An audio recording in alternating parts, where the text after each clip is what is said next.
Bom, um dos aspectos de que você percebeu o que é crescimento é o imperativo no seu coração de que você tem que fazer com que outros experimentem aquilo que você experimentou. A percepção que nós temos mais comum é de que, quando meu filho crescer, eu discipulo. Se eu sair do emprego, eu discipulo. Se eu tiver menos atividade dentro de casa, eu discipulo. Se eu tiver mais saúde, eu discipulo. Se eu tiver mais condições, eu evangelizo. Nunca vai ter. Porque você espera um mundo ideal. E o mundo ideal está onde, irmãos? Nas ideias. Não é o mundo real. Nunca vai acontecer. Porque se na prensa e na agonia você não consegue expressar devoção, Deus não irá dar a você bonança para satisfazer as suas comodidades. Por isso não deixe para economizar dinheiro quando sobrar não. Por isso não deixe para ser generoso à obra do Senhor quando você ganhar mais dinheiro. É um princípio, irmãos. Não deixe para evangelizar quando lhe sobrar o tempo. Não coloque um ponto de crescimento teológico e doutrinário para você começar a ensinar a palavra de Deus. Isso não vai acontecer. Você quer que Deus se curve diante de você e as necessidades que você colocou diante dele, você quer que ele realize para o seu bel prazer. Não vai acontecer. Faça com filho pequeno. Faça com menos dinheiro. Faça com muito trabalho. Faça com menos saúde. Faça. Porque a satisfação e a honra disso, irmãos, vocês têm que experimentar.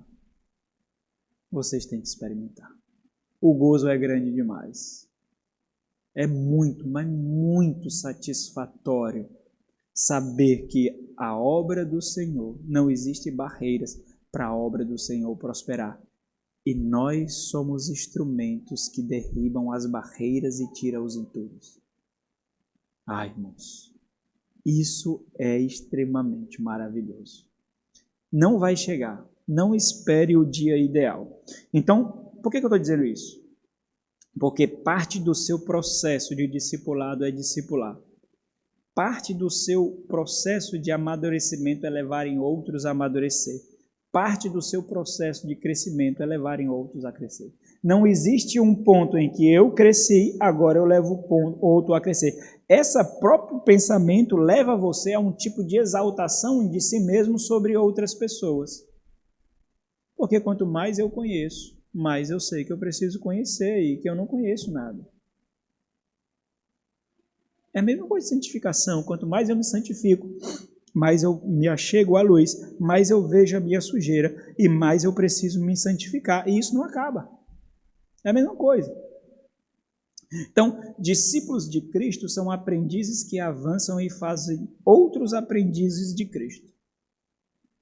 Fazemos isso através da proclamação da palavra de Deus em oração, perseverança na dependência do Espírito Santo de Deus. O desafio é a inércia. A inércia é aquela luta contra o movimento, contra a mudança, contra a atividade. Esse é o desafio. O desafio aqui é a inércia. Você faz isso quando você coloca inúmeras desculpas, inúmeros obstáculos, inúmeras vírgulas, inúmeras mas, porque, entretanto, porém, todavia, você faz isso. O problema é que você pode convencer a si mesmo, mas você não convence ao Senhor da obra. E você colherá os frutos desse campo da inércia. Você colherá.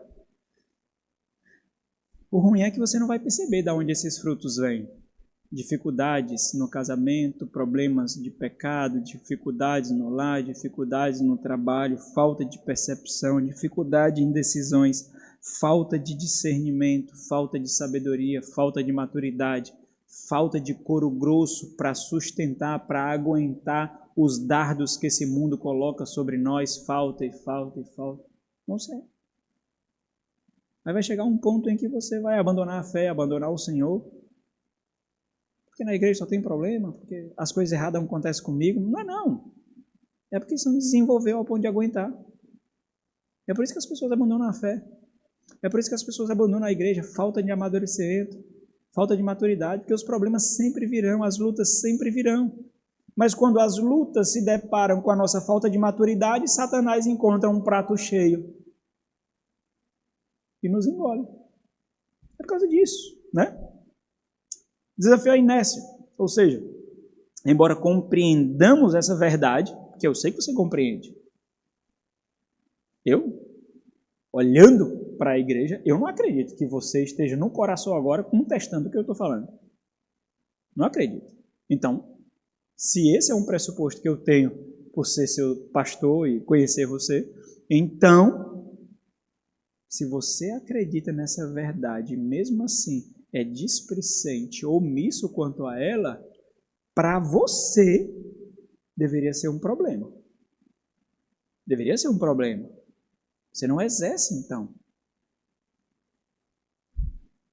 No entanto, vacilamos em perceber que é exatamente a prática, uma vida que exibe, que apresenta tais convicções que você, creio eu, tenha, é uma vida que testificará se estamos crescendo ou não.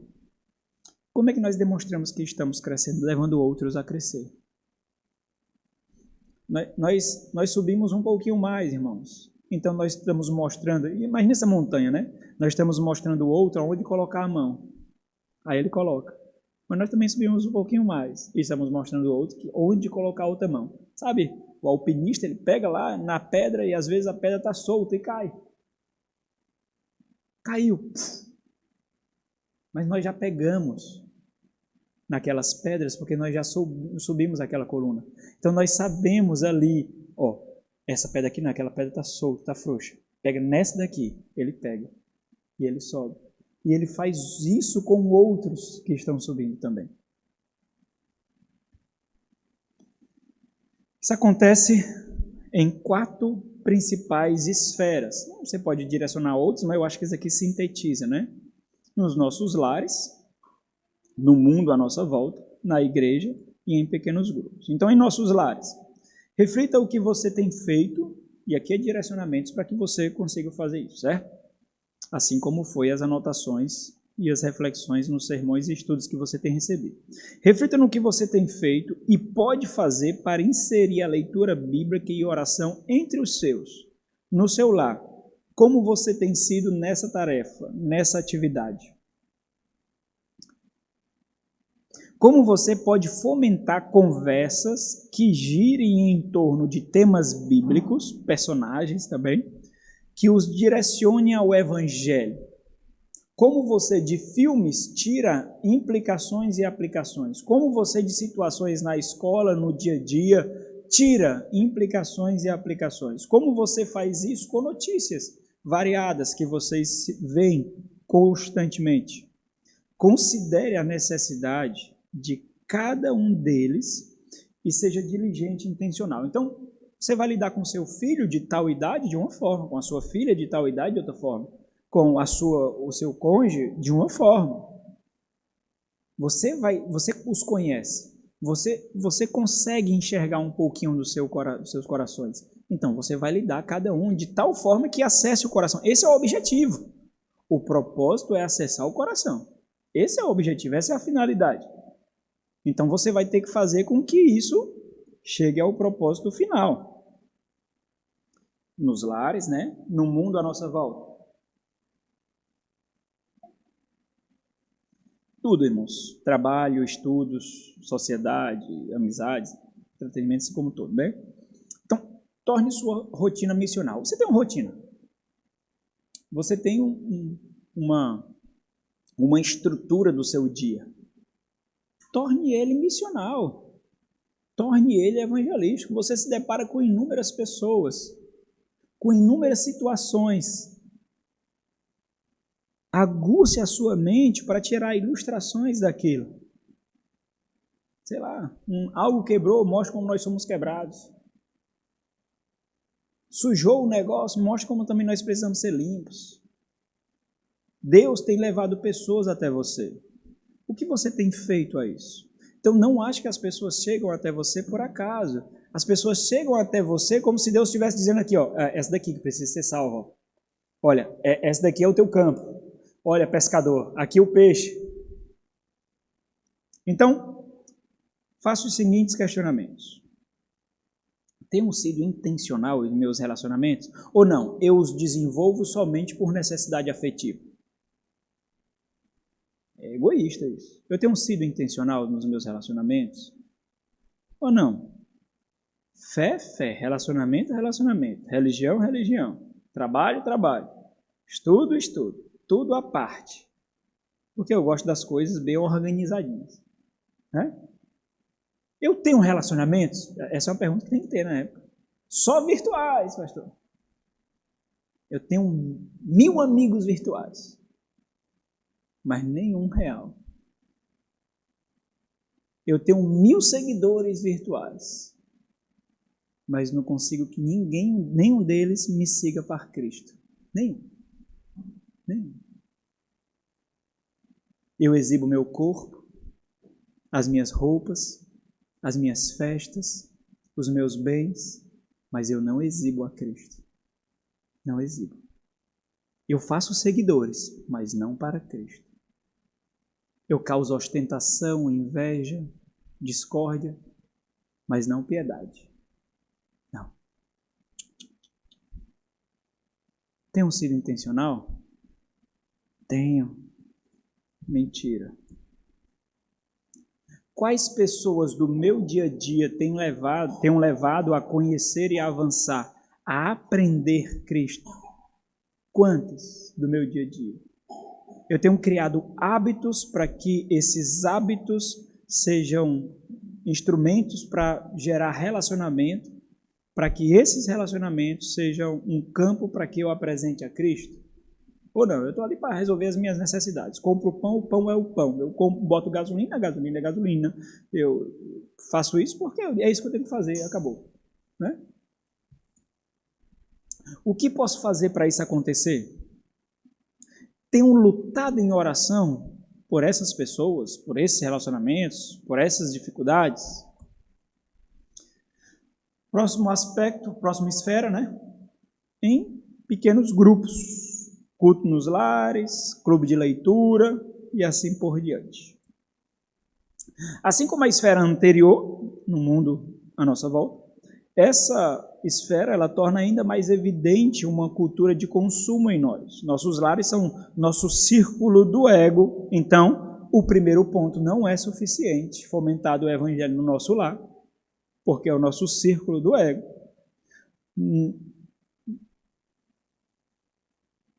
Nos preocupar com ele não nos faz necessariamente menos egoísta ou menos consumista. No entanto, quando saímos desse círculo, exercemos compaixão missional e luta por almas. Por quê? Porque você tem um vínculo afetivo com o seu lar. Você tem.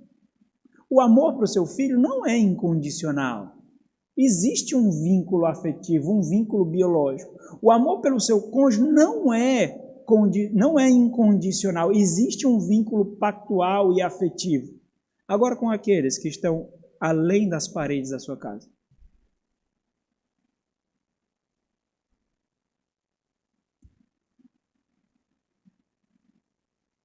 Os grupos pequenos são muito importantes, sabe? Assim a gente desenvolve isso aqui, né? Tenta fomentar com os cultos nos lares. Já tentei fomentar um pouquinho sobre culto, o clube de leitura, mas não acaba desenvolvendo, né? Mas são instrumentos muito potencializadores para a evangelização. São instrumentos muito bons para dar frutos, muito importantes para dar frutos.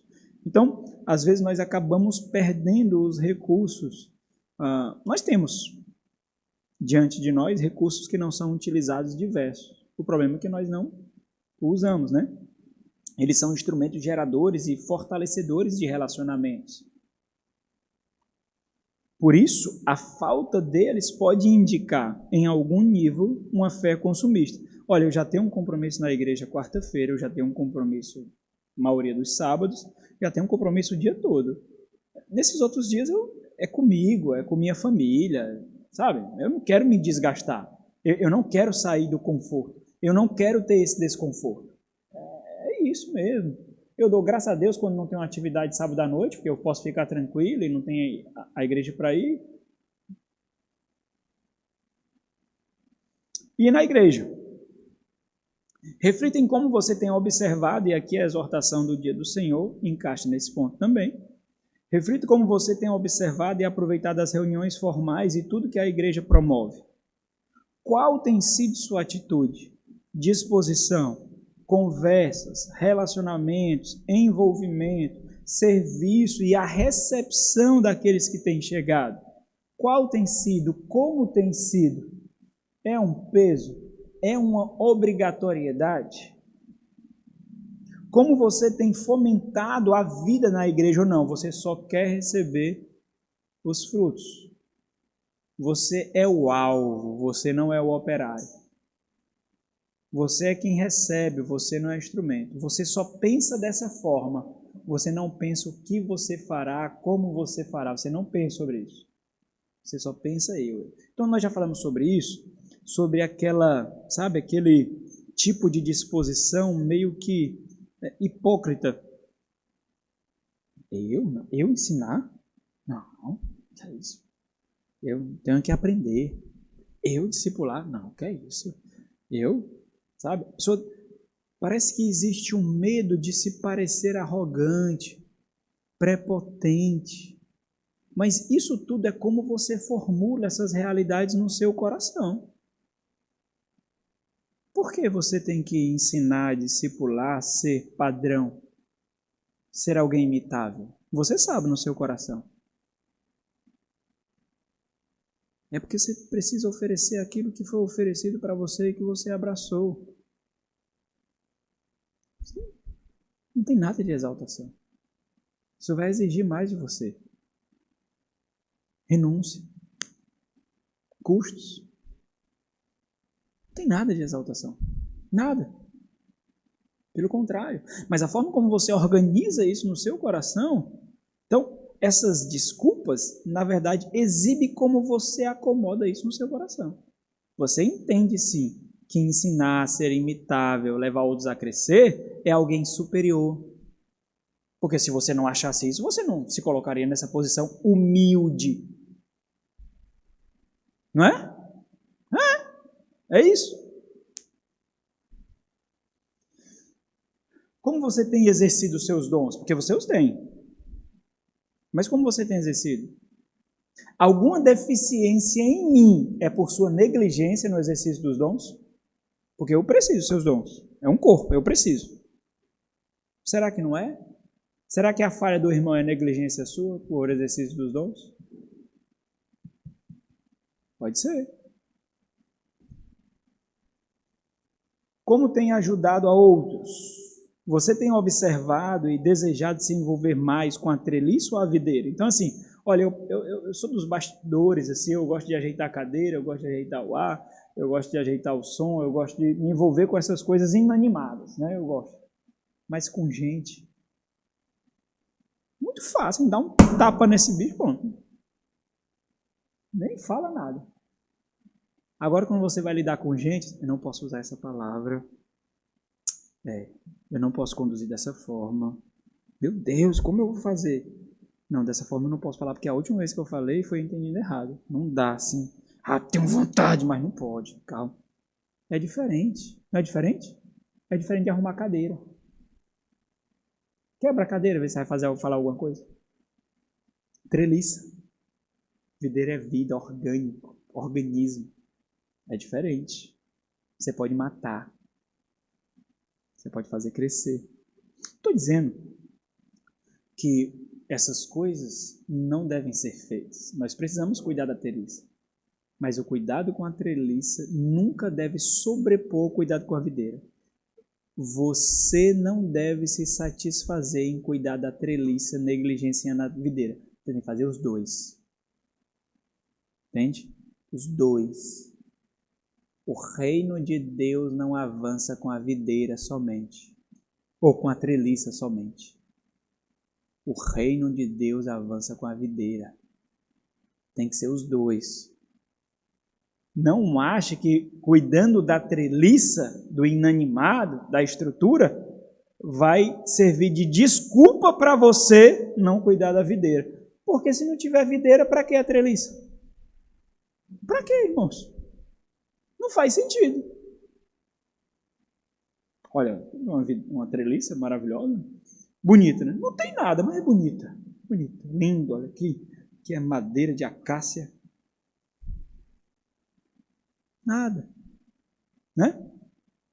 Você tem vivido na sua zona de conforto? Ou não? Se for um problema. Então, algo importante aqui para nós refletirmos sobre uma avaliação aqui fundamental. Não desperdice a oportunidade que você tem. Não desperdice os recursos que você tem. Não desperdice a vida que Deus lhe deu. Ela não é para você. Nesse momento, podem haver alguns travamentos, conflitos, lutas. Você pode ter pensado em cenários, possibilidades, dificuldades, medos, vergonhas, mas é fundamental que isso aconteça, essa luta, para que haja reestruturação da sua cultura. Nem todo desconforto é ruim. Nem todo desconforto é mau. Talvez você precise derribar para reedificar.